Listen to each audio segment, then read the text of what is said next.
for me on Aboriginal and particularly regional health, but to hear the Treasurer's focus on jobs, we need to remember that in many Aboriginal communities there really is no real and meaningful hope of employment, and we haven't seen any move towards allowing Aboriginal families to own their own homes or even aspire to having employment.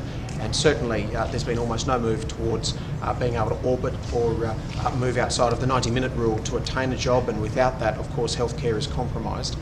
We are still very concerned about the ABS's move to run the Australian National Health Survey and actually exclude Aboriginal children and remove from Aboriginal parents the right to have their children involved in Australia's National Health Survey. And we regard that as absolutely abysmal preparation for this health survey if Indigenous children are excluded. And it's all well and good to say we'll do it next time in 5 years, but it's actually incumbent upon the ABS as the national surveyor of Australia's statistics and in particular health to actually do the hard work and make sure that Aboriginal people feel confident enough to be part of an ABS. We need to remember Indigenous families have been, they've been poked, they've been prodded, they've been investigated for years, but it's no excuse for the ABS to walk away and say it's all too difficult. Look, on another issue, we still see in a large number of Aboriginal communities poor food security, and while we did welcome in 2007 the investment into community stores, that doesn't cross the Northern Territory border.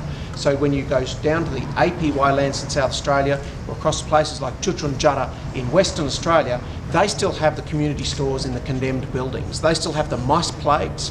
There is a situation there where there are more mice than there is food in their store, and we have a federal government that is blind to this and continues to invest solely in Northern Territory for no other reason than Malbrough did in the last few months of the Howard era. So it's time for this government to move on and admit that crossing a state border is just as important to Indigenous people who traditionally move between family groups as it should be for federal money. What do you make of the Peter Slipper's decision to wear a wig and gown in Speaker's chair for wanting to do that?